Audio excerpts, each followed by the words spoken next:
نحمده ونصلي على رسوله الكريم أما بعد فأعوذ بالله من الشيطان الرجيم بسم الله الرحمن الرحيم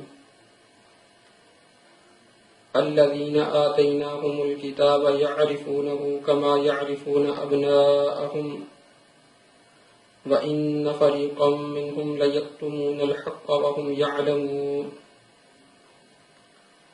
قال النبي صلى الله عليه وسلم فإن خير الحديث كتاب الله وخير الهدي هدي محمد صلى الله عليه وسلم وشر الأمور محدثاتها وكل محدثة بدعة وكل بدعة ضلالة وكل ضلالة في النار صدق الله مولانا العظيم وصدق رسوله النبي الكريم ونحن على ذلك لمن الشاهدين والشاكرين والحمد لله رب العالمين.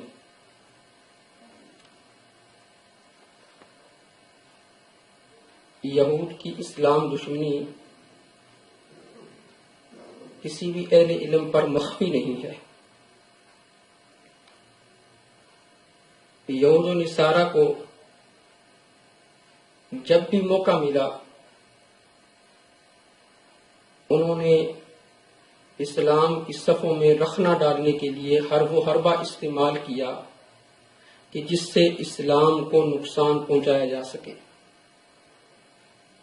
اسی اسلام دشمنی کی ایک کڑی کہ برصغیر پاک و ہند کے اندر جن علماء اور بزرگان دین کی وجہ سے ان کی کاوش سے اسلام کی شمع روشن ہوئی، انہی علماء و بزرگان دین سے امت مسلمہ کو بدزن کرنے کے لیے حرب و حربہ استعمال کیا گیا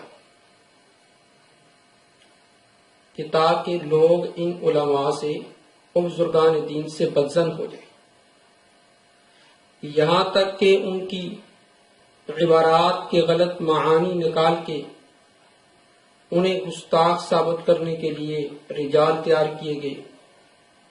پھر وہ بندے ان کے اعلی کار بنے اور اعلی کار بن کے ان علماء اور بزرگان دین کو گستاخ ثابت کرنے کی سرتوڑ کوشش کی. انشاءاللہ تعالی ہم آج کے اس درس میں ان کی تخریب کاری کو ننگا کریں گے. اسی اسلام دشمنی کی ایک کڑی جیلم کے ایک مرزا صاحب مرزا محمد علی جیلمی، اس نے ایک پمفلٹ شائع کیا 2009 کے اندر 10 مارچ اندھا دھند پیروی کا انجام. اس میں اور اپنا ایک لیکچر ریکارڈ کروایا مسئلہ نمبر 71B کے نام سے. اس میں اس نے یہ ثابت کرنے کی کوشش کی کہ انڈیا اور پاکستان کے علماء نے الیاذ باللہ اللہ رب العزت کی شان میں اور نبی اکرم صلی اللہ علیہ وسلم کی شان میں گستاخیاں کی ہیں. اور اس معاملے میں مرزا صاحب بالکل یہود کے نقش قدم پر چلے ہیں. اور سب سے پہلے انہوں نے مولانا رشید احمد گنگوئی صاحب رحمہ اللہ تعالی ان کا نظریہ بیان کیا کہ الیاذ باللہ مولانا رشید احمد گنگوئی صاحب رحمہ اللہ تعالی نے اللہ رب العزت کی شان کے اندر گستاخی کی ہے. اس کو ہم انشاءاللہ تعالی 3 نشستوں میں بیان کریں گے. پہلی نشست کے اندر آپ کو بتلائیں گے کہ یہود کا طریقہ واردات کیا تھا، اور دوسری نشست کے اندر آپ کے سامنے یہ بات واضح کریں گے کہ حضرت مولانا رشید احمد گنگوئی صاحب رحمہ اللہ تعالی کی طرف منسوب 2 غلط عقیدے جو یہ مرزا محمد علی اس نے منسوب کیے ہیں. اور تیسری نشست میں انشاءاللہ تعالی ہم بتلائیں گے کہ مرزا محمد علی کا دجل اور اصل حقائق. اللہ رب العزت سے دعا ہے کہ اللہ رب العزت مجھے حق بات کہنے کی، آپ کو حق بات سننے کی اور ہم سب کو حق بات سمجھنے کی توفیق نصیب فرمائے۔ یہ جو آیت مبارکہ میں نے آپ کے سامنے تلاوت کی ہے، اس میں اللہ رب العزت نے یہود کی ایک بیماری کا ذکر کیا کہ یہود کے اندر یہ بیماری پائی جاتی تھی، کتمان حق، یعنی حق بات کو چھپا لینا۔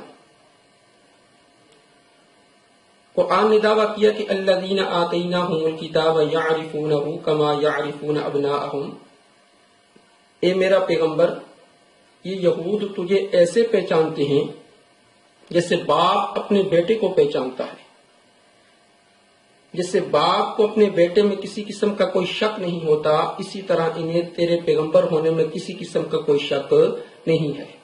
لیکن یہ کرتے کیا ہیں؟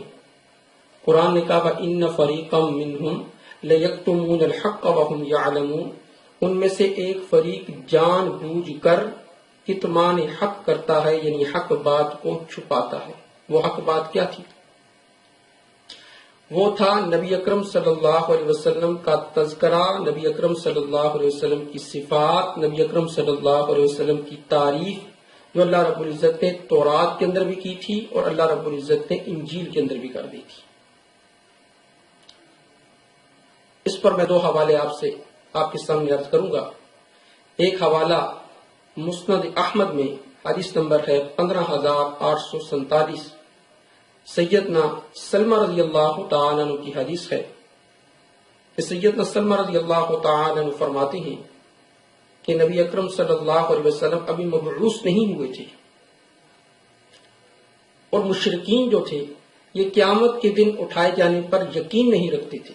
ایک یہودی عالم نے مشرکین کے سامنے قیامت کا ذکر کیا، قیامت کے دن اٹھائے جانے کا ذکر کیا، اور اس نے جنت کا ذکر کیا، جہنم کا ذکر کیا، پھر اس نے مکہ اور یمن کی طرف اشارہ کر کے کہا کہ اس طرف سے ایک نبی مبعوث ہوگا۔ تو مشرکین پوچھنے لگے وہ کب مبعوث ہوگا؟ تو سید سلمہ رضی اللہ تعالی عنہ فرماتے ہیں میں اس مجلس میں سب سے چھوٹا تھا، اس نے میری طرف دیکھا اور کہا کہ اگر یہ زندہ رہا تو یہ اس کا زمانہ پا لے گا۔ سیدنا سلمہ رضی اللہ تعالی عنہ فرماتے ہیں کہ اللہ کی قسم میں زندہ تھا، اللہ نے اس نبی کو مبعوث کیا، ہم اس پر ایمان لے کر آئے، لیکن وہ یہودی ایمان لے کر نہیں آیا۔ ہم نے اس سے کہا تیرے لیے ہلاکت ہو، کیا تو نے نہیں کہا تھا کہ ایک نبی مبعوث ہونے والا ہے؟ تو وہ یہودی کہنے لگا ہاں میں نے کہا تھا، لیکن یہ وہ نبی نہیں ہے، صاف انکار کر دیا۔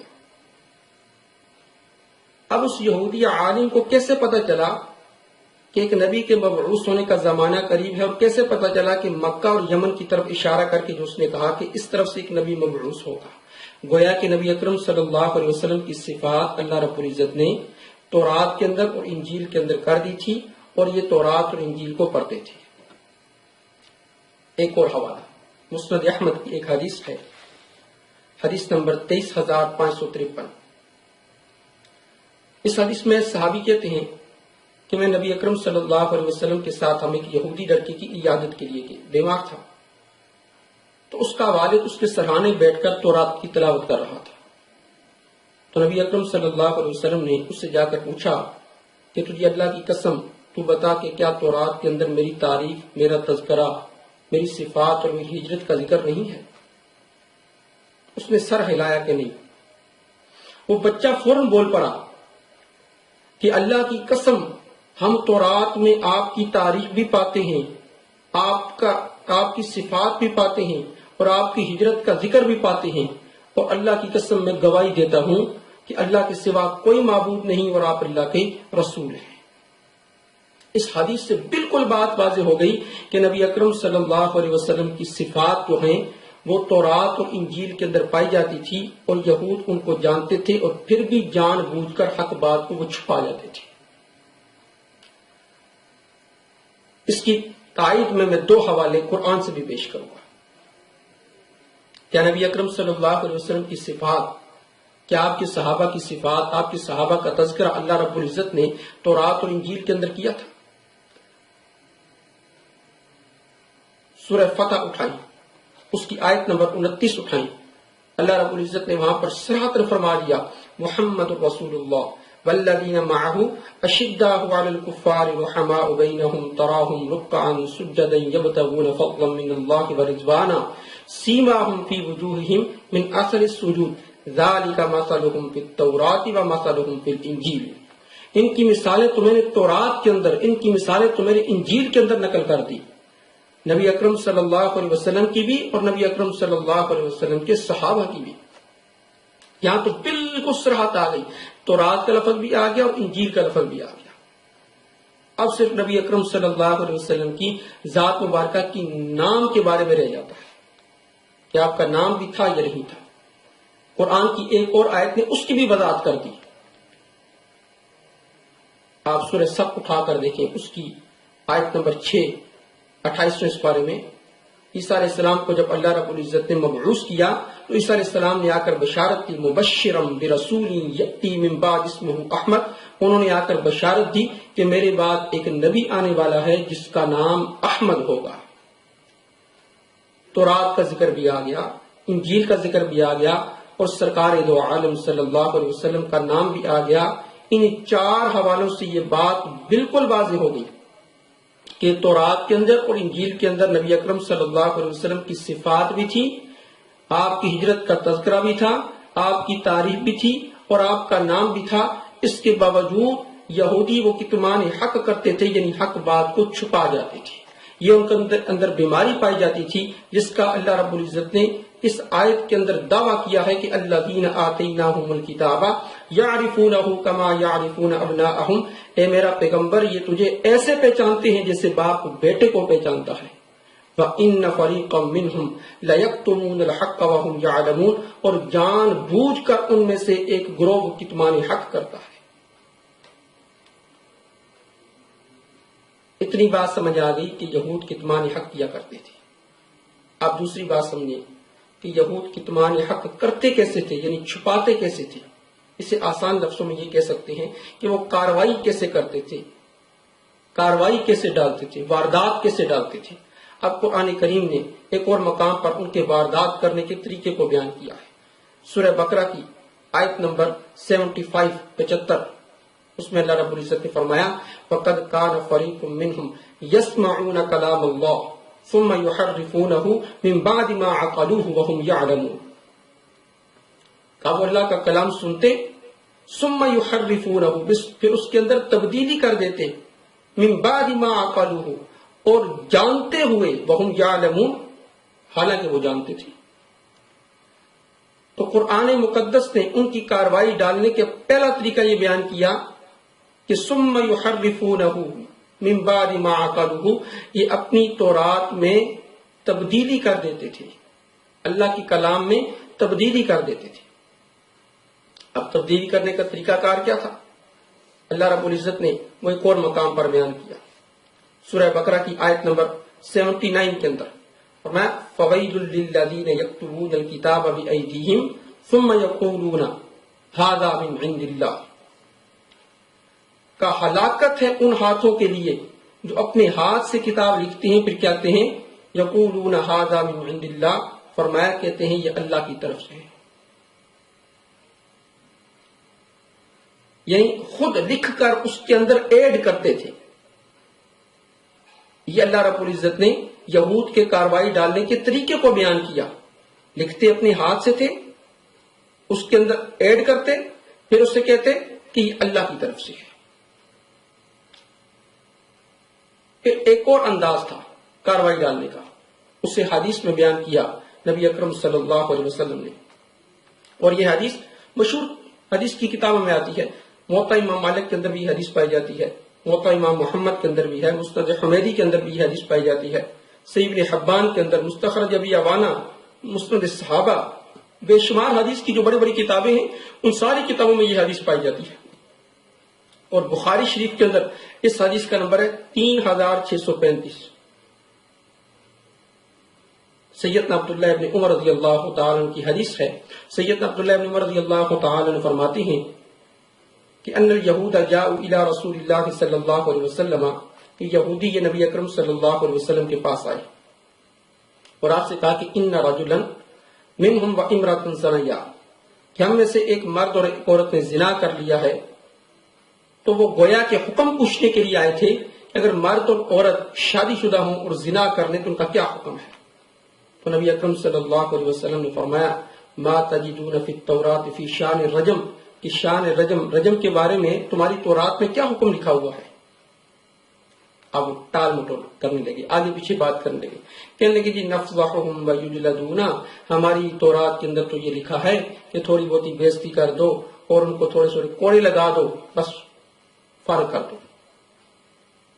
تو سیدنا عبداللہ ابن السلام رضی اللہ تعالی عنہ یہود کے بہت بڑے عالم ہیں، اس مجلس کے اندر بیٹھے ہوتے، کہنے لگے کذبتم، جھوٹ بول رہے ہو تم، ان فیہا الرجم، اس میں تو رجم کی آیت موجود ہے، فاتو بالتوراۃ، تورات لے کر آؤ۔ جب تورات لے کر آئے کہ فنشروا، کھولو اس کو، تو کھولا تو پھر چلاکی کی انہوں نے، جیسے یہ چلاکیاں دکھلاتا ہے، انہوں نے چلاکی کی۔ کیا چلاکی کی؟ انہوں نے ایسے ہاتھ رکھا، حدیث میں آتا ہے فوضع احدهم يده على آیت الرجم، اس نے آیت رجم پر ایسے ہاتھ رکھ دیا، فقرأ ما قبلها وما بعدها، پہلے والی بھی آیت پڑھ گیا اور بعد والی بھی پڑھ گئے اور درمیان والی کو چھوڑ گئے۔ تو عبداللہ ابن السلام رضی اللہ تعالی عنہ فوراً بولے ارفع یدک، اپنے ہاتھ کو اٹھا۔ اس نے ہاتھ اٹھایا اور نیچے وہ آیت تھی نا، پھر کہنے لگا ہاں ہاں ہاں ہاں ہاں یہ محمد سچ کہہ رہے ہیں، پکڑا گیا، فوراً چوری پکڑی گئی۔ عبداللہ ابن السلام رضی اللہ تعالی عنہ نے جب ہاتھ کے اٹھانے کا کہا تو فوراً چوری پکڑی گئی۔ اب یہ بتائیں اس نے ہاتھ رکھا تھا تو کیا اس کو پتہ نہیں تھا کہ نیچے رجم کی آیت ہے؟ کیا وہ جانتا نہیں تھا؟ وہ جانتا تھا کہ یہاں رجم کی آیت ہے، وہ جانتا تھا یہودی کی جس نے زنا کیا ہے اس کی کیا سزا ہے، وہ جانتا تھا کہ میں اس کے آگے اور پیچھے سے پڑھ رہا ہوں، درمیان والی عبارت نہیں پڑھ رہا۔ اب یہ بتائیں ایمانداری کے ساتھ کہ اس یہودی نے جان بوجھ کر خیانت کی یا غلطی سے خیانت ہوئی؟ جان بوجھ کر خیانت کی، غلطی سے اس سے خیانت نہیں ہوئی۔ جس طرح اس یہودی نے جان بوجھ کر خیانت کی، بالکل بے عینی ہی یہی طریقہ واردات آپ دیکھیے گا اس موصوف کا بھی ہوگا اپنے اس پمفلٹ کے اندر، بالکل بے عینی ہی یہی طریقہ واردات ہوگا، بالکل یہ حدیث فٹ بیٹھتی ہے اس کے اوپر۔ تو نبی اکرم صلی اللہ علیہ وسلم نے یہ طریقہ بتلایا کہ یہود کا ایک طریقہ واردات یہ تھا۔ پھر اللہ رب العزت نے قرآن مقدس میں یہود کا طریقہ واردات ایک اور طریقے سے بیان کیا۔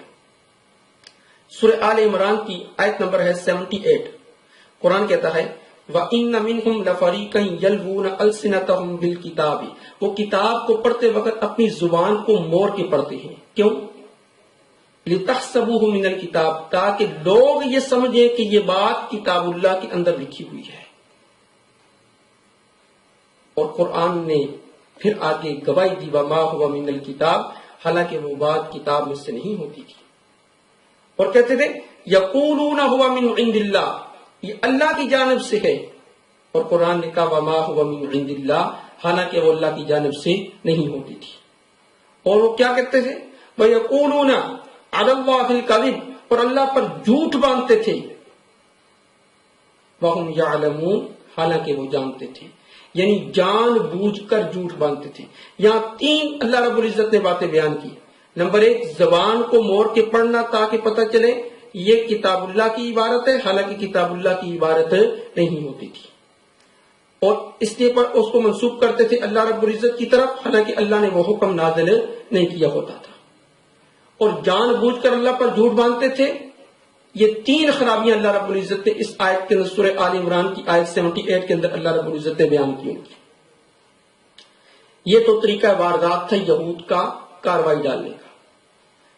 یحرفون، تبدیلی کرتے تھے، فویل للذین یکتبون، اپنے ہاتھ سے لکھتے تھے، بعض دفعہ اس کے اوپر ہاتھ رکھ لیتے تاکہ نیچے لفظ نظر نہ آئے، کبھی زبان کو موڑتے تھے، زبان کو موڑ کے پڑھتے تھے، کبھی وہ اس کو منسوب کرتے اللہ رب العزت کی طرف، اور جان بوجھ کر منسوب کرتے۔ یہ تو پڑھے لکھے لوگوں کا حال تھا، جو ان میں سے پڑھے لکھے لوگ تھے، اور ایک ان میں ایسے بھی تھے جو ان پڑھ تھے، وہ کتاب کو نہیں جانتے تھے۔ سورہ بقرہ کی آیت نمبر 78 کے اندر اللہ رب العزت نے ان کا حال بھی بیان کیا، فَمِنْهُمْ أُمِّيُّونَ لَا يَعْلَمُونَ الْكِتَابَ إِلَّا أَمَانِيَّ وَإِنْهُمْ إِلَّا يَظُنُّونَ، بعض ان میں سے ایسے تھے جو کتاب پڑھنا نہیں جانتے تھے لیکن وہ کہتے تھے ہمارے بڑے صحیح کہتے ہیں، جیسے یہود کے ان پڑھ کہتے تھے ہمارے بڑے صحیح کہتے ہیں، اسی طرح اس کے چہرے بھی کہتے ہیں کہ ہمارا یہ بڑا یہ صحیح کہتا ہے۔ تو قرآن مقدس نے یہاں پر یہود کے طریقہ واردات کو بیان کیا۔ پھر اس کو دیکھیں، نمبر 1 یحرفونہ، تبدیلی کرتے، نمبر 2 اس میں ایڈ کرتے، نمبر 3 بعض دفعہ اس کو چھپا جاتے، نمبر 4 کہا کہ زبانوں کو موڑ کے پڑھتے، نمبر 5 اس کو اللہ رب العزت کی طرف منسوب کرتے، اور نمبر 6 اللہ رب العزت نے بیان کیا کہ یہ جو ان کے ان پڑھ تھے وہ کہتے ہیں ہمارے بڑے صحیح کہہ رہے ہیں۔ یہ 6 طریقے اللہ رب العزت نے یہاں پر یہود کے بیان کیے۔ نبی اکرم صلی اللہ علیہ وسلم اپنی صفات کو چھپاتے ہوئے دیکھتے، اپنے تذکرے کو چھپاتے ہوئے دیکھتے، انہیں اسلام کی دعوت دیتے، اور اسلام کی دعوت دینے کے باوجود وہ نبی اکرم صلی اللہ علیہ وسلم کی بات کو نہ مانتے تو نبی اکرم صلی اللہ علیہ وسلم کو دکھ تو ہوتا نا۔ پھر اللہ رب العزت نے نبی اکرم صلی اللہ علیہ وسلم کو تسلی دی اس بات پہ۔ سورہ آل عمران کی آیت نمبر 20 میں اللہ رب العزت نے نبی اکرم صلی اللہ علیہ وسلم کو تسلی دی کہ فَإِنْ أَسْلَمُوا، میرا پیغمبر تو ان کو دعوت دیتا ہے، تو انہیں حق کی طرف بلاتا ہے، تو انہیں جہنم سے بچاتا ہے، جنت کی دعوت دیتا ہے۔ اے میرا پیغمبر، تو اپنے حقوق کو پوری ذمہ داری کے ساتھ ادا کر رہا ہے، لیکن اس کے باوجود اگر یہ نہیں مانتے، فَإِنْ أَسْلَمُوا، اگر یہ مان لیں، فَقَدْ اهْتَدَوْا، پھر تو ہدایت یافتہ ہو جائیں گے، وَإِنْ تَوَلَّوْا، اور اگر یہ پھر جائیں، فَإِنَّمَا عَلَيْكَ الْبَلَاغُ، تجھے پریشان ہونے کی ضرورت نہیں ہے، تیرا کام صرف بات کو پہنچا دینا ہے بس۔ ہدایت نبی اکرم صلی اللہ علیہ وسلم کی قبضہ میں بھی نہیں ہے۔ اللہ نے ایک اور مقام پر نبی اکرم صلی اللہ علیہ وسلم کو سمجھا دیا، اِنَّكَ لَا تَهْدِي مَنْ أَحْبَبْتَ وَلَكِنَّ اللَّهَ يَهْدِي مَنْ يَشَاءُ، اے میرا پیغمبر، اگر تو بھی کسی کو ہدایت دینا چاہے تو تو ہدایت نہیں دے سکتا، ہدایت تیرے قبضہ میں نہیں ہے۔ اور اگر کوئی بندہ ہدایت پر آ جاتا ہے، ہدایت پر آنے کے بعد وہ پھر جاتا ہے، تو یہاں بھی اللہ رب العزت نے نبی اکرم صلی اللہ علیہ وسلم کو تسلی دی۔ سورہ نساء کی آیت نمبر 80 میں وَمَن تَوَلَّا، جو پھر جاتا ہے، فَمَا أَرْسَلْنَاكَ عَلَيْهِمْ حَفِيظًا، ہم نے آپ کو اس پر نگہبان نہیں بنایا۔ تو ان 3 آیات سے 3 باتیں سمجھ آ گئی۔ نمبر 1، فَإِنْ أَسْلَمُوا فَقَدْ اهْتَدَوْا، اگر وہ اسلام لے کر آ جائیں، آپ کی تابعداری کریں تو ہدایت یافتہ۔ وَإِنْ تَوَلَّوْا، اور اگر وہ پھر جائیں، فَإِنَّمَا عَلَيْكَ الْبَلَاغُ، آپ کی صرف ذمہ داری ہے بات کو پہنچا دینا۔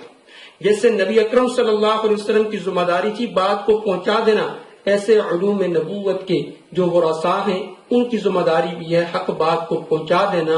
حق بات کو منوانا ذمہ داری نہیں، پہنچانا ذمہ داری ہے بس۔ نمبر 2، جیسے نبی اکرم صلی اللہ علیہ وسلم کو اللہ رب العزت نے کہہ دیا اِنَّكَ لَا تَهْدِي مَنْ أَحْبَبْتَ وَلَكِنَّ اللَّهَ يَهْدِي مَنْ يَشَاءُ، آپ کسی کو ہدایت نہیں دے سکتے، اسی طرح علوم نبوت کے جو ورثاء ہیں وہ بھی کسی کو ہدایت نہیں دے سکتے، بات کو پہنچا سکتے ہیں۔ جیسے اللہ رب العزت نے نبی اکرم صلی اللہ علیہ وسلم کو فرما دیا کہ وَمَن تَوَلَّا، جو ہدایت پر آنے کے بعد پھر جائے، فَمَا أَرْسَلْنَاكَ عَلَيْهِمْ حَفِيظًا، آپ اس پر نگہبان نہیں ہیں۔ اسی طرح علوم نبوت کے جو ورثاء ہیں، اگر کوئی بندہ ہدایت پر آنے کے بعد پھر جاتا ہے تو یہ بھی اس پر نگہبان نہیں ہے۔ تو آج اتنی بات سمجھ آ گئی کہ یہود کے اندر بیماری پائی جاتی تھی کتمان حق کی، حق بات کو چھپاتے تھے۔ تو آج کی نشست میں الحمدللہ اتنی بات قرآن و حدیث کی روشنی میں آپ نے سمجھ لی کہ یہود کے اندر جو بیماری پائی جاتی تھی وہ کتمان حق، حق بات کو چھپانا، بعینی ہی یہی بیماری اس مرزا کے اندر بھی پائی جاتی ہے۔ انشاءاللہ تعالی دوسری نشست میں آپ سنیں گے کہ مرزا محمد علی نے اس پمفلٹ کے اندر اور اپنی ویڈیو مسئلہ نمبر 71B میں جو 2 غلط عقیدے مولانا رشید احمد گنگوئی صاحب رحمہ اللہ تعالی کی طرف منسوب کیے ہیں، ان کی حقیقت کیا ہے۔ اور انشاءاللہ تعالی تیسری نشست میں ہم آپ کے سامنے واضح کریں گے کہ مرزا محمد علی کا دجل اور اصل حقیقت کیا ہے، اللہ رب العزت مجھے اور آپ کو سب کو حق بات سننے کی، حق بات سمجھنے کی توفیق نصیب فرمائے۔ وآخر دعوانا الحمدللہ رب العالمین۔ نحمده ونصلي على رسوله الكريم، اما بعد فاعوذ باللہ من الشیطان الرجیم، بسم اللہ الرحمن الرحیم۔ الذين آتيناهم الكتاب يعرفونه كما يعرفون أبناءهم وإن فريقا منهم ليكتمون الحق وهم يعلمون۔ قال النبي صلى الله عليه وسلم: فإن خير الحديث كتاب الله وخير الهدي هدي محمد صلى الله عليه وسلم وشر الأمور محدثاتها وكل محدثة بدعة وكل بدعة ضلالة وكل ضلالة في النار۔ صدق الله مولانا العظيم وصدق رسوله النبي الكريم ونحن على ذلك لمن الشاهدين والشاكرين والحمد لله رب العالمين۔ جیسا کہ آپ حضرات کے علم میں ہے، پچھلی نشست کے اندر ہم نے یہ بات عرض کی تھی کہ یہود کی اسلام دشمنی وہ کسی بھی اہل علم پر مخفی نہیں ہے۔ برصغیر پاک و ہند کے اندر جن علماء و بزرگان دین کی کاوشوں سے اسلام کی شمع روشن ہوئی ہے، یہود نے ہر ممکن یہ کوشش کی کہ امت مسلمہ اور عوام ان علماء اور بزرگان دین سے متنفر ہو جائیں۔ اس کے لیے انہوں نے اعلی کار تیار کیے، جنہوں نے یہود کے نقش قدم پر چلتے ہوئے ان علماء اور بزرگان دین کی عبارتوں کو توڑ موڑ کے ان سے غلط معانی نکال کے یہ ثابت کرنے کی کوشش کی ہے کہ الیاذ باللہ یہ علماء اور بزرگان دین انہوں نے اللہ رب العزت کی شان کے اندر اور انہوں نے نبی اکرم صلی اللہ علیہ وسلم کی ذات مبارکہ کے متعلق گستاخیاں کی ہیں۔ اسی سلسلے کی ایک کڑی جہلم سے ایک موصوف مرزا محمد علی، اس نے اپنا ایک پمفلٹ شائع کیا، انداز ان پیروی کا انجام۔ یہ پمفلٹ شائع کیا اور اپنا ایک مسئلہ ریکارڈ کروایا، مسئلہ نمبر 71B کے نام سے، جس میں اس نے برصغیر پاک و ہند کے جو علماء و بزرگان دین ہیں ان کی باتوں سے یہ اخذ کرنے کی کوشش کی اور ان کی طرف یہ عقائد منسوب کرنے کی کوشش کی کہ الیاذ باللہ ان حضرات کے عقائد وہ کفریہ تھے، وہ گستاخانہ تھے۔ ہم نے اپنے پچھلے درس میں یہ بات عرض کی تھی کہ ہم انشاءاللہ تعالی ترتیب کے ساتھ جو اس نے عبارتیں پیش کی ہیں انشاءاللہ تعالی ان کے جوابات دیں گے۔ اور پچھلے درس میں ہم نے یہ بات عرض کی تھی کہ اس نے سب سے پہلی عبارت جو پیش کی ہے وہ مولانا رشید احمد گنگوئی صاحب رحمہ اللہ تعالی کی، اور اس پر ہم نے یہ بات عرض کی تھی کہ اس کو ہم انشاءاللہ تعالی 3 نشستوں میں بیان کریں گے۔ پہلی نشست میں یہود کی اس بیماری کا ذکر کریں گے جس سے قرآن مقدس نے ذکر کیا ہے کہ یہود کے اندر ایک بیماری پائی جاتی تھی، کتمان حق۔ اور ہم نے کہا تھا دوسرے نمبر پر انشاءاللہ تعالی حضرت گنگوئی صاحب رحمہ اللہ تعالی کی طرف منسوب 2 غلط عقائد جو اس مرزا نے منسوب کیے ہیں ان کی حقیقت سے آپ کو آگاہ کریں گے۔ اور تیسری نشست میں ہم نے انشاءاللہ تعالی مرزا کا دجل اور اصل حقائق انشاءاللہ تعالی آپ کے سامنے رکھنے ہیں۔ تو پہلی نشست میں یہ بات عرض کی تھی کہ یہود کے اندر ایک بیماری پائی جاتی ہے کتمان حق کی، یعنی حق بات کو وہ چھپاتے تھے۔ اس پر میں نے 2 احادیث مسند احمد سے پیش کی، پھر نبی اکرم صلی اللہ علیہ وسلم کی صفات، اس پر 2 قرآن کریم کی آیات، ایک سورہ فتح سے ایک سورہ صف سے میں نے پیش کی۔ پھر میں نے قرآن مقدس سے یہود کے کتمان حق کا جو طریقہ واردات تھا وہ آپ کے سامنے عرض کیا تھا، اسے مختصراً آپ اپنے ذہن کے اندر رکھ لیں تو پھر انشاءاللہ تعالی دوسری بات شروع کرتے ہیں۔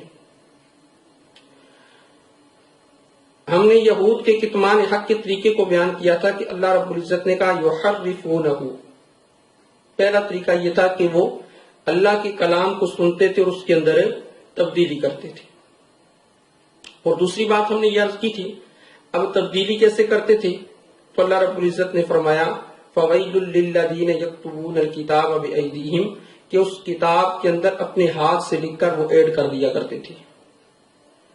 اس پر ہم نے بخاری کی ایک حدیث بھی پیش کی تھی کہ بخاری شریف کے اندر سیدنا عبداللہ ابن عمر رضی اللہ تعالیٰ عنہ کی جو حدیث تھی اس میں یہ تھا کہ وہ یہودی نبی اکرم صلی اللہ علیہ وسلم کے پاس ایک زنا کا فیصلہ کروانے کے لیے آئے، تو نبی اکرم صلی اللہ علیہ وسلم نے پوچھا کہ آپ کی تورات کے اندر کیا لکھا ہوا ہے، تو انہوں نے ہاتھ رکھ کر رجم کے الفاظ کو چھپانے کی کوشش کی تھی۔ پھر اسی ضمن میں ہم نے ایک اور آیت پیش کی تھی کہ اللہ رب العزت نے سورہ آل عمران کی آیت نمبر 78 کے اندر اس مسئلے کو بالکل کھول کر بیان کر دیا وَإِنَّ مِنْهُمْ لَفَرِيقًا يَلْوُونَ أَلْسِنَتَهُمْ بِالْكِتَابِ لِتَحْسَبُوهُ مِنَ الْكِتَابِ وَمَا هُوَ مِنَ الْكِتَابِ وَيَقُولُونَ هُوَ مِنْ عِنْدِ اللَّهِ وَمَا هُوَ مِنْ عِنْدِ اللَّهِ وَيَقُولُونَ عَلَى اللَّهِ الْكَذِبَ وَهُمْ يَعْلَمُونَ، یعنی وہ اپنی زبانوں کو موڑ کے پڑھتے تھے تاکہ لوگ یہ سمجھیں کہ یہ کتاب اللہ کے اندر ہے، حالانکہ وہ کتاب اللہ میں نہیں ہوتا تھا۔ وہ اس کی نسبت اللہ رب العزت کی طرف کرتے تھے، حالانکہ اللہ رب العزت کی طرف سے وہ احکام نازل نہیں ہوتے تھے، اور وہ جان بوجھ کر اللہ رب العزت پر جھوٹ باندھتے تھے۔ یہ باتیں ہم نے پچھلے درس میں عرض کی تھی، تو آج کے درس میں انشاءاللہ تعالی یہ بات عرض کریں گے کہ حضرت رشید احمد گنگوئی صاحب رحمہ اللہ تعالی کی طرف جو دو خود ساختہ عقائد منسوب کیے ہیں ان کی کیا حقیقت ہے۔ اس سے مجھے ایک بات یاد آ گئی، 5 سال پہلے میرے پاس ایک ساتھی یہ پمفلٹ لے کر آیا، تو اس نے مجھے کہا جی کہ آپ ان کے جوابات تحریر کر دیں، تو میں نے مغرب کے بعد کا وقت تھا، تو میں نے یہ پمفلٹ دیکھا، تو دیکھنے کے بعد میں نے اس سے کہا کہ بھائی بات یہ ہے کہ یہ مواد بھی چوری شدہ ہے اور انداز بھی چوری شدہ ہے۔ تو بڑا حیران ہوا، کہا جی مواد بھی چوری شدہ ہے اور انداز بھی چوری شدہ ہے، یا تو ریسرچ پیپر لکھا ہوا ہے، یعنی ریسرچ پیپر اور لکھا ہوا ہے کہ لازمی لازمی لازمی پڑھیں۔ میں نے کہا بھائی بات یہ ہے کہ مواد بھی چوری شدہ ہے اور انداز بھی چوری شدہ ہے۔ پہلی بات تو یہ ہے کہتے جی انداز کس کا چوری کیا ہے؟ میں نے کہا جی بریلوی مکتبہ فکر کے ایک عالم ہیں سید شہید احمد کاظمی، ان کی ایک کتاب ہے الحق المبین، اس کا انداز انہوں نے چوری کیا ہے۔ میں نے کہا یہ کتاب ہے۔ فرق اتنا ہے کہ انہوں نے اپنی کتاب کے اندر اہل سنت کا مذہب لکھ کر نیچے آیت لکھی ہے، اور موصوف نے اپنے پمفلٹ کے اندر وحی کا فیصلہ لکھ کر نیچے آیت لکھی ہے۔ یہ تو انداز چوری شدہ ہو گیا۔ کہتے جی مواد کہاں سے چوری کیا ہے؟ میں نے کہا برصغیر پاک و ہند کے اندر جو اختلافی کتابیں ہیں ان سے مواد کو چوری کیا ہے۔ اس طرف کی کتاب اٹھا کر اس طرف فٹ کر دی، اس طرف کی کتاب سے اٹھا کر ادھر فٹ کر دیا، اور اپنے پیپر میں لکھ دیا، کہا جی میں ریسرچ کر رہا ہوں۔ یہ ساری باتیں اختلافی کتابوں کے اندر پہلے سے موجود ہے، کوئی نئی بات نہیں ہے۔ میں نے کہا برصغیر پاک و ہند کے اندر جن علماء اور بزرگان دین کی وجہ سے دین کی شمع روشن ہوئی تھی، اول سے ہی یہ کوشش تھی کہ کسی طرح امت کو ان سے بدظن کر دیا جائے، اور میں نے کہا کہ شروع سے یہ کاوش جاری رہی ہے، اور میں سمجھتا ہوں کہ اسی سلسلے کی یہ کڑی ہے۔ صرف فرق اتنا ہے کہ سٹیج بدلا ہے، مقام بدلا ہے، انداز بدلا ہے، اور چہرہ بدلا ہے، بس۔ تو بڑا حیران ہوا۔ تو ہمارا درس قرآن یہ جیل میں تقریباً 5 سال پہلے شروع ہوا، تو ہمارے درس قرآن کے اندر یہ پمفلٹ لے کر بے شمار ساتھی آتے، پھر آ کر ہم سے اعتراضات کرتے اور کچھ اور اعتراضات کرتے۔ جب ہم ان کا جواب دے دیتے تو ہمیں وہ ٹرک کی پتی کے پیچھے لگا کے چلے جاتے۔ کہ جب ہم تحقیق کریں گے، تو میں اکثر انہیں کہا کرتا تھا بھائی گھر کے اندر آپ نے کون سی مشین رکھی ہے کہ جس کے اندر آپ اس کو ڈالیں گے تو تحقیق کے کوئی نئے مادے سامنے آئیں گے، ہمیں بھی بتلائیں اس مشین کے بارے میں، ہم بھی خرید کر اس مشین کو گھر کے اندر رکھیں تاکہ ہم بھی اس کے اندر کوئی حدیث ڈالا کریں یا کوئی عبارت ڈالا کریں تو اس کی تحقیقی مواد نکل کر سامنے آیا کریں۔ عبارت آپ کے سامنے ہے، اصل کتاب آپ کے سامنے ہے، ہر چیز آپ کے سامنے ہے، ہم نے آپ کو بتلا دی، اب اور کون سی تحقیق کرنی ہے؟ تو جواب تو نہ بن پاتا، تو چلے جاتے۔ مجھے اس سے ایک واقعہ یاد آ گیا۔ ہمارے درس قرآن کے بعد سوالات جوابات کی نشست ہوتی تھی، تو ایک لڑکا آیا، اس کا نام عمران تھا، یہ جہلم کا تھا۔ تو اس نے ایک بیگ اٹھایا ہوا تھا اور اس میں کچھ کتابیں تھیں۔ درس قرآن ختم ہوا تو درس قرآن کے بعد کہنے لگا کہ جی میرا ایک اعتراض ہے۔ میں نے کہا جی کریں۔ کہتے جی آپ کی ایک کتاب ہے المحنت علی المفند، یہ آپ کی ایک کتاب ہے۔ میں نے کہا جی ہے۔ کہنے لگا اس کے اندر ایک بات لکھی ہے کہ امام ابو حنیفہ رحمہ اللہ تعالی کے نام کے ساتھ رضی اللہ عنہ لکھا ہوا ہے۔ میں نے کہا جی بس۔ کہنے لگا جی۔ میں نے کہا پھر کیا ہو گیا؟ کہتے یہ تو گستاخی ہے۔ میں نے کہا کیسے ہے گستاخی؟ کہنے لگا یہ رضی اللہ عنہ یہ تو صحابہ کے نام کے ساتھ آتا ہے اور امام ابو حنیفہ رحمہ اللہ تعالی تو صحابی نہیں تھے۔ میں نے کہا اچھا بہت بڑی بات ہے۔ اب مجھ سے کیسے سمجھاتا یہ لغوی معنی ہے اصطلاحی معنی ہے؟ خیر میں نے اس سے بات کی شروع کی، باتیں کرتے کرتے میں نے اس سے بلوا لیا کہ بھائی یہ اعتراض تجھے دے کر کس نے بھیجا ہے؟ میں نے کہا ظاہر بات ہے یہ کتاب نہ تو نے پہلے دیکھی ہوگی، تجھے پہلے کسی نے اس کتاب کے بارے میں بتلایا ہوگا بھائی اس کتاب کو دیکھو، پھر اس کے بعد تجھے اس کتاب میں سے وہ عبارت نکال کے دی ہوگی جہاں پر امام ابو حنیفہ رضی اللہ عنہ لکھا ہوا ہے۔ تو خیر میں نے کہا تجھ پر وحی تو نازل نہیں ہوئی، تو ظاہر بات ہے تجھے کسی نے بتلایا ہوگا، تو بتلانے کے بعد پھر تو نے جا کر اس کو دیکھا ہوگا، تو پھر تیرے ذہن کے اندر کسی نے یہ بات ڈالی ہوگی یہ گستاخی ہے۔ تو خیر کرتے کرتے اس نے مجھے بتا دیا، اس نے کہا جی مجھے علی بھائی نے بھیجا ہے۔ میں نے کہا جی اچھا۔ تو میں نے کہا اعتراض کیا ہے؟ کہنے لگا جی کہ اعتراض یہ ہے کہ امام ابو حنیفہ رحمہ اللہ تعالیٰ کے نام کے ساتھ رضی اللہ عنہ نہیں آنا چاہیے۔ میں نے کہا جی ٹھیک ہے۔ میں نے اس سے کہا، میں نے کہا اچھا ایک سوال تجھ سے کروں؟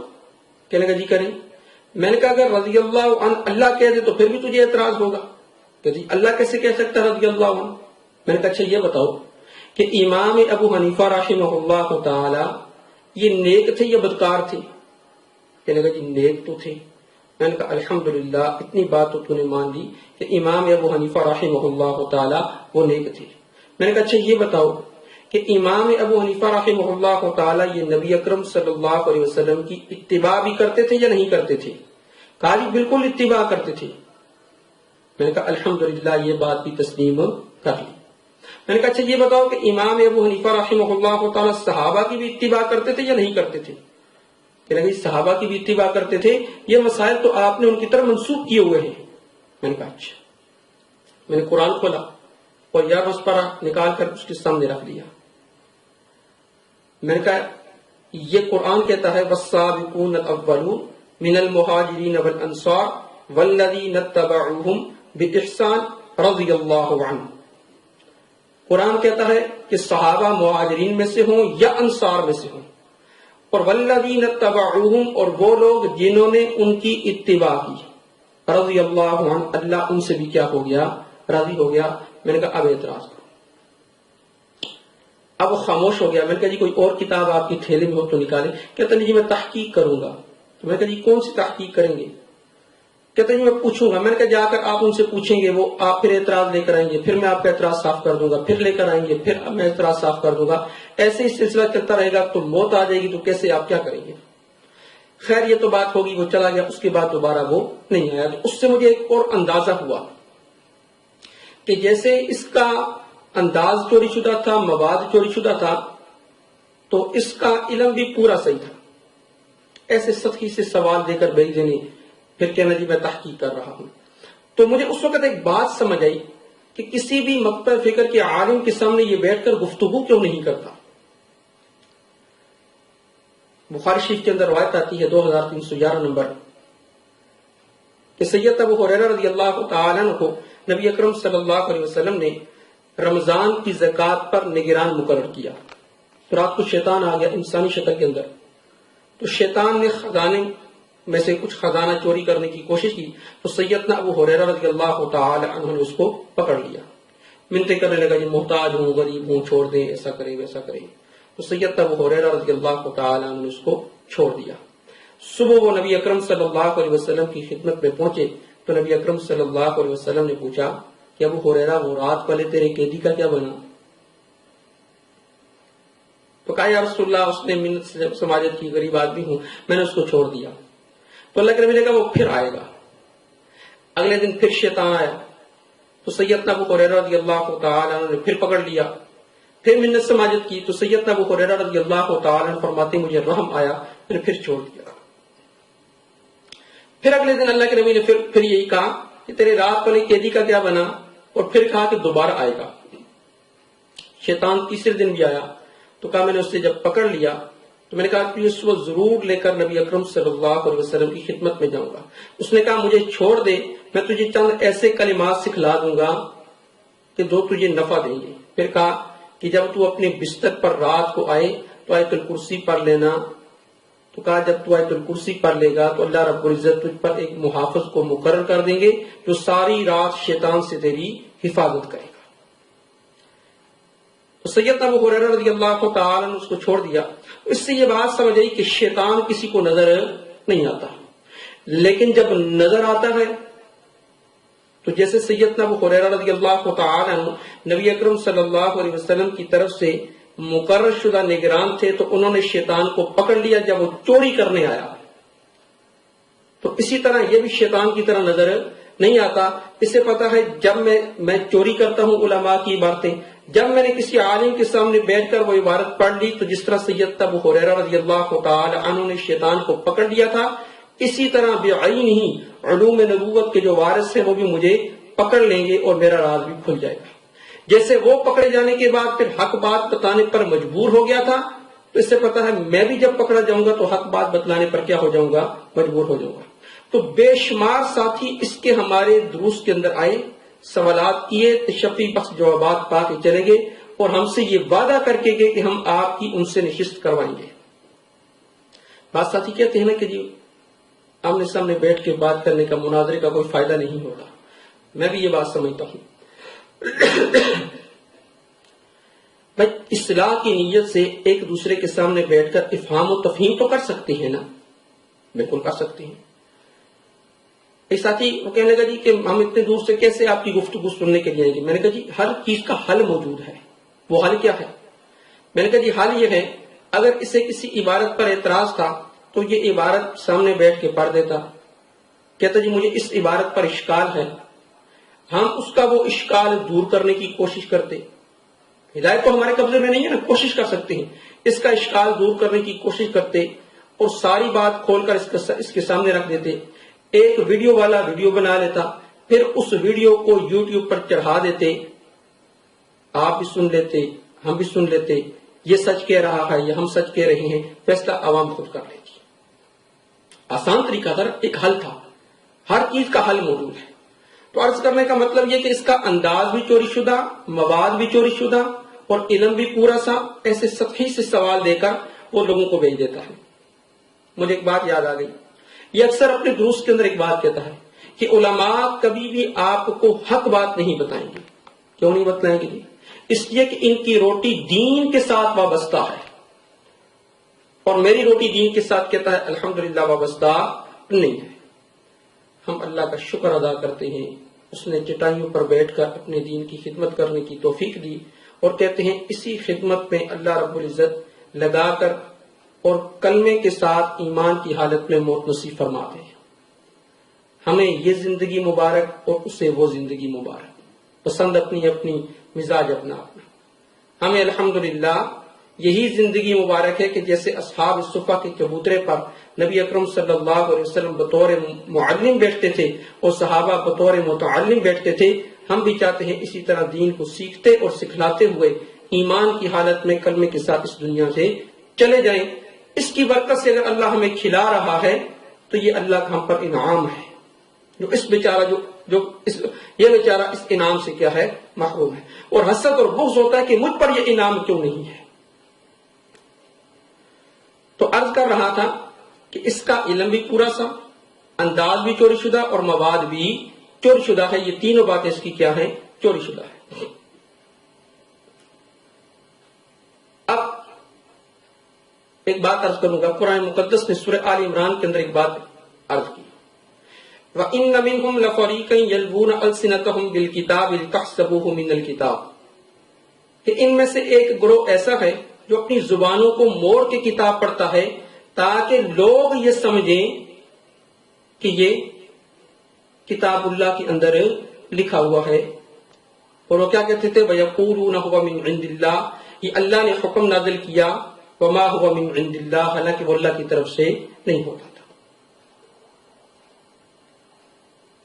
تو بالکل بھی آئی نہیں. اسی نے اپنے پمفلٹ کے اندر جو پہلا علماء کا نظریہ بیان کیا، رشید احمد گنگوئی صاحب رحمہ اللہ تعالی کا، وہ اس نے بیان کیا فضائل صدقات کے صفحہ نمبر 558 سے.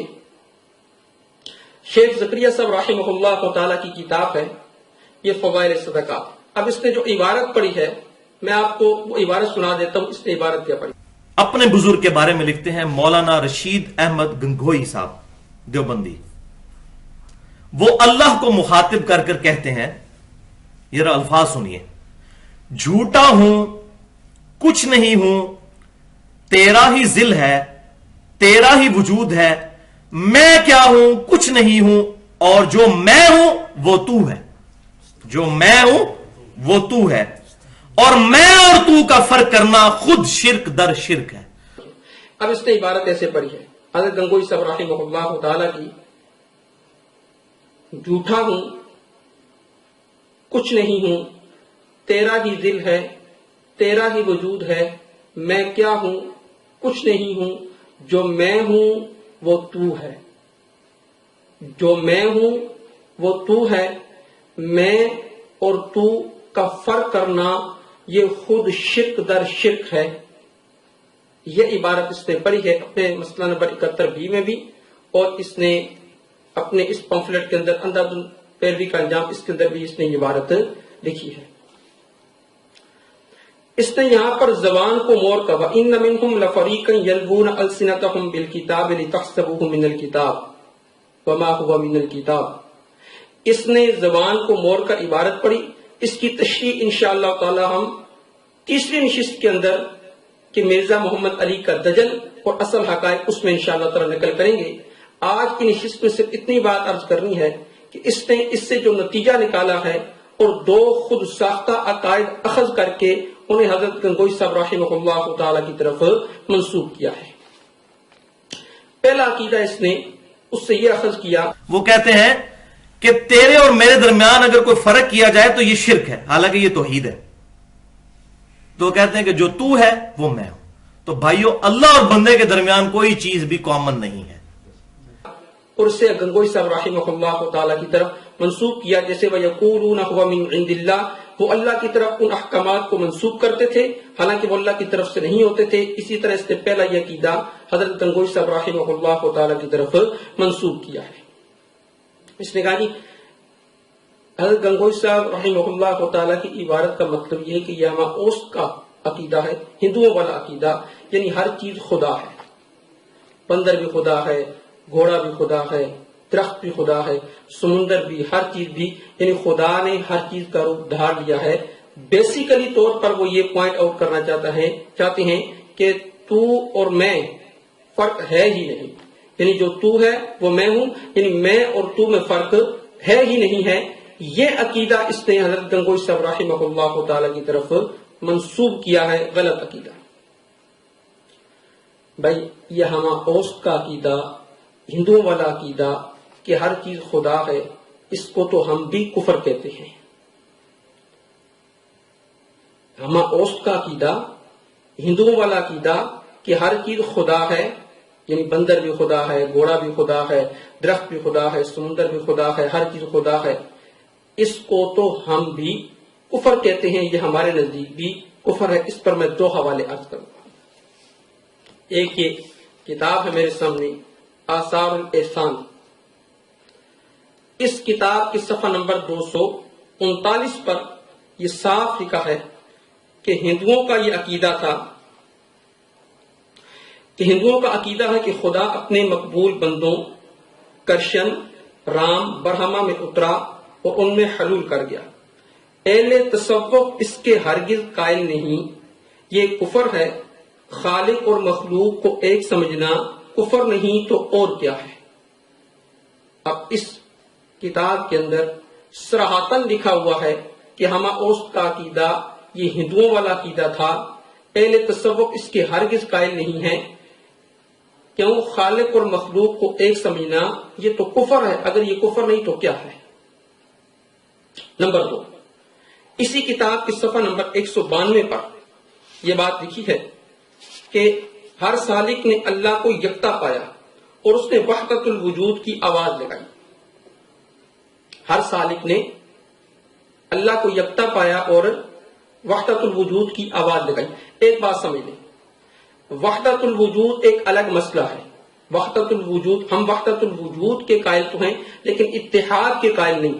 وحدت الوجود ایک الگ چیز ہے اور اتحاد ایک الگ چیز ہے۔ وحدت الوجود کا مطلب کیا ہے؟ وہ بھی اسی کتاب آثار الاحسان، یہ دار المعارف سے چھپی ہے، ڈاکٹر علامہ خالد محمود صاحب کی کتاب ہے۔ اسی کے صفحہ نمبر 239 سے میں آپ کو بتلا دیتا ہوں کہ وحدت الوجود کا مطلب کیا ہے۔ کہتے ہیں وحدت کہتے ہیں کہ اللہ کے سامنے ہر چیز کل عدم سمجھنا، یعنی نہ ہونے کے برابر سمجھنا۔ یعنی وحدت کا مطلب یہ ہے کہ اللہ کے سامنے ہر چیز کو کل عدم سمجھنا، یعنی نہ ہونے کے برابر سمجھنا، یعنی اللہ کے سامنے کسی چیز کی کوئی حیثیت ہے ہی نہیں۔ اس کی ایک مثال حدیث سے پیش کروں گا۔ بخاری شریف کی ایک حدیث ہے، صفحہ نمبر 23 کے اوپر، خضر علیہ السلام اور موسیٰ علیہ السلام دونوں سفر کر کے جا رہے تھے۔ کشتی میں ایک چڑیا آئی، وہ کشتی کے کنارے پر بیٹھی اور اس نے اپنی چونچ کو وہ پانی کے اندر مارا۔ اس کی چونچ کے ساتھ ایک پانی کا قطرہ لگا تو خضر علیہ السلام نے موسیٰ علیہ السلام سے کہا، یا موسیٰ ما نقص علمی وعلمک من علم اللہ تعالی الا کنکرت هذه العصفورہ، کہ اے موسیٰ میرے اور تیرے علم کو اللہ کے علم کے سامنے اتنی بھی نسبت نہیں ہے کہ جتنی اس قطرے کو سمندر کے ساتھ نسبت ہے۔ اب نبی کا علم کتنا زیادہ ہوتا ہے؟ اب نبی کا علم پوری کائنات سے زیادہ ہوتا ہے سوائے اللہ رب العزت کی۔ پوری کائنات میں سب سے بڑا عالم جو ہوتا ہے وہ نبی ہوتا ہے، لیکن یہاں خضر علیہ السلام موسیٰ علیہ السلام کو کہتے ہیں کہ تیرے اور میرے علم کو اللہ کے علم سے اتنی بھی نسبت نہیں ہے جتنی اس پانی کے قطرے کو سمندر سے ہو سکتی ہے۔ اسے کہتے ہیں اللہ کے سامنے ہر چیز کو کل عدم سمجھنا۔ ایک اور بخاری کی روایت ہے، بخاری شریف میں آتا ہے، تو ہم وحدت الوجود، وحدت کے تو قائل ہیں لیکن اتحاد کے قائل نہیں ہیں۔ وحدت الگ چیز ہے اور اتحاد الگ چیز ہے۔ اب میرا ایک اس سے سوال ہے، بخاری شریف کے اندر حدیث آتی ہے، حدیث نمبر ہے 6502۔ سیدنا ابو ہریرہ رضی اللہ تعالی عنہ اس حدیث کے راوی ہیں، فرماتے ہیں کہ لا یزال عبدی یتقرب الی بالنوافل، کہ بندہ اللہ رب العزت کا قرب نوافل کی وجہ سے حاصل کرتا ہے، حتی احبہ، یہاں تک کہ اللہ رب العزت اس سے محبت کرنے لگتی ہے۔ پھر فرمایا فاذا احببت، اللہ فرماتے ہیں کہ جب میں اس سے محبت کرتا ہوں تو کنت سمعہ الذی یسمع بہ، میں اس کا کان بن جاتا ہوں جس سے وہ سنتا ہے، وبصرہ الذی یبصر بہ، اس کی آنکھ بن جاتا ہوں جس سے وہ دیکھتا ہے، ویداہ التی یبطش بہا، اس کا ہاتھ بن جاتا ہوں جس سے وہ پکڑتا ہے۔ اور آگے فرمایا ورجلہ التی یمشی بہا، اور اس کا پاؤں بن جاتا ہوں جس سے وہ چلتا ہے۔ اب اس حدیث کے اندر اللہ رب العزت نے کہا میں بندے کا کان بن جاتا ہوں، بندے کی آنکھ بن جاتا ہوں، بندے کے ہاتھ بن جاتا ہوں، بندے کا پاؤں بن جاتا ہوں۔ اب میرا سوال یہ ہے، اس سوال کا جواب موصوف کے ذمہ ہے۔ میرا سوال یہ ہے، اس حدیث کے اندر وحدت پائی جاتی ہے، اس حدیث کے اندر اتحاد پایا جاتا ہے، یا اس حدیث کے اندر وحدت اور اتحاد دونوں پائے جاتے ہیں، یا اس حدیث کے اندر وحدت اور اتحاد میں سے کوئی بھی نہیں پایا جاتا؟ اس حدیث کا کیا مطلب ہے؟ مجھے اصول کے ساتھ، دلائل کے ساتھ، اصول اور دلائل کے ساتھ اس حدیث کا مطلب سمجھایا جائے۔ تو ہم وحدت الوجود کے تو قائل ہیں لیکن اتحاد کے قائل نہیں ہیں۔ تو دوسرا حوالہ عرض کر رہا تھا، ہر سالک نے اللہ کو یکتا پایا اور اس نے وحدت الوجود کی آواز لگائی۔ اس میں یعنی وحدت الوجود میں اور جاہل صوفیاء کے اس قول میں کہ ہر چیز خدا ہے، بڑا کھلا فرق ہے. یہ دوسری بات یعنی ہر چیز خدا ہے، یہ کفر صریح ہے، اس میں کسی قسم کا کوئی شک نہیں ہے.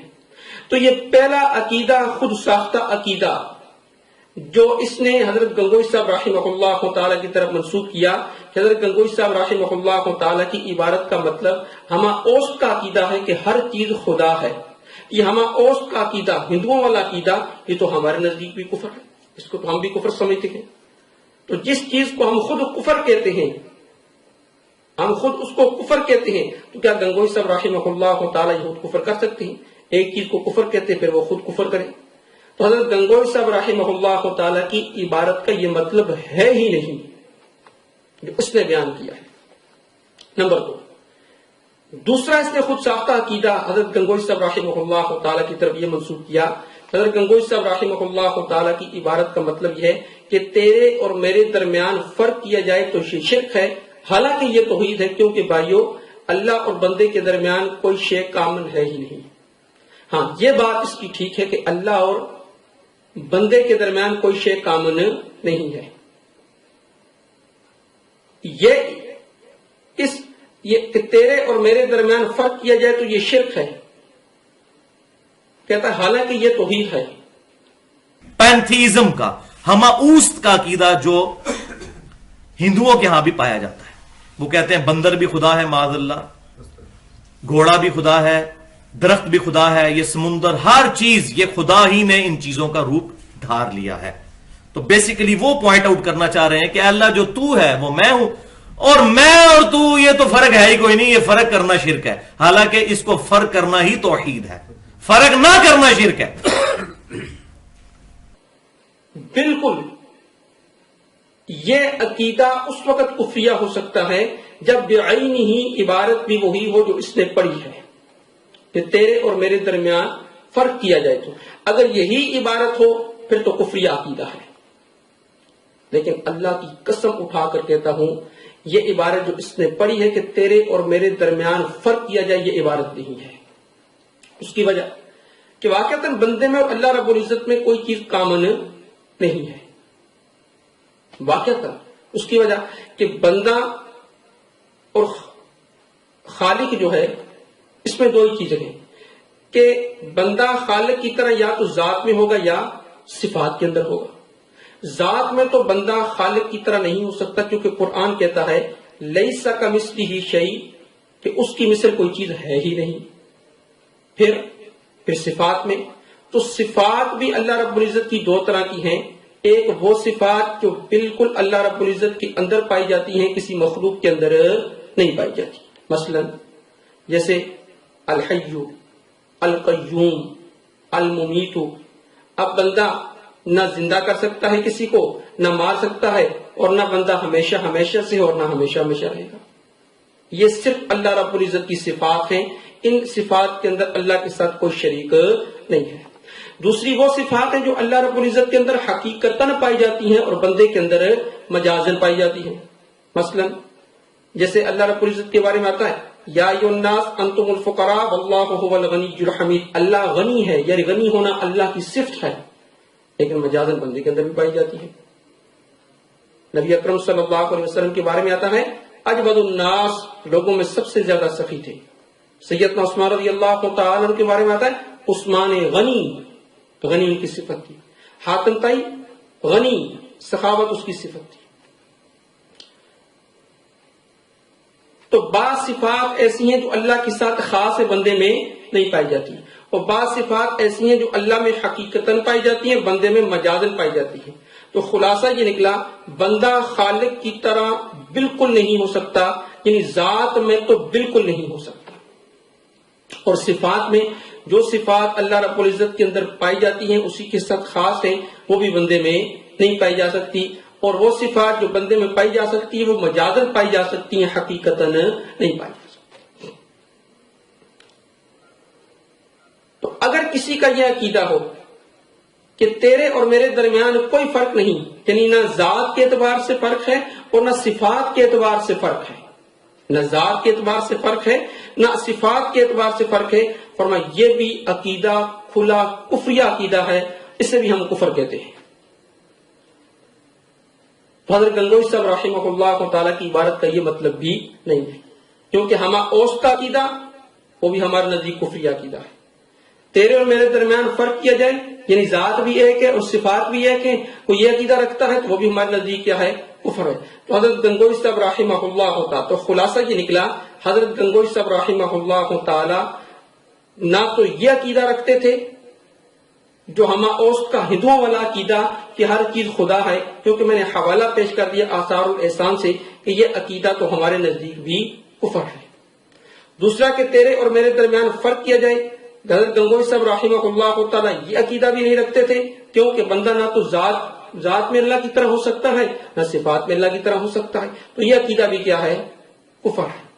اب ان دونوں باتوں کے بعد بھی اگر کوئی بندہ اس بات پر بضد رہے اور ان واضح حقائق کے بعد بھی کوئی بندہ اس بات پر بضد رہے کہ حضرت گنگوئی صاحب رحمہ اللہ تعالیٰ کا وہی عقیدہ تھا جو ہندوؤں والا ہے، اور وہی عقیدہ تھا کہ ہر چیز خدا ہے، اور وہی عقیدہ ہے حضرت گنگوئی صاحب کا کہ تیرے اور میرے درمیان کوئی فرق نہیں، تو اس سے بڑھ کے جھوٹا اور کذاب کوئی اور بندہ نہیں ہو سکتا۔ صرف اتنا ہی کہا جا سکتا ہے کہ لعنت اللہ علی الکاذبین۔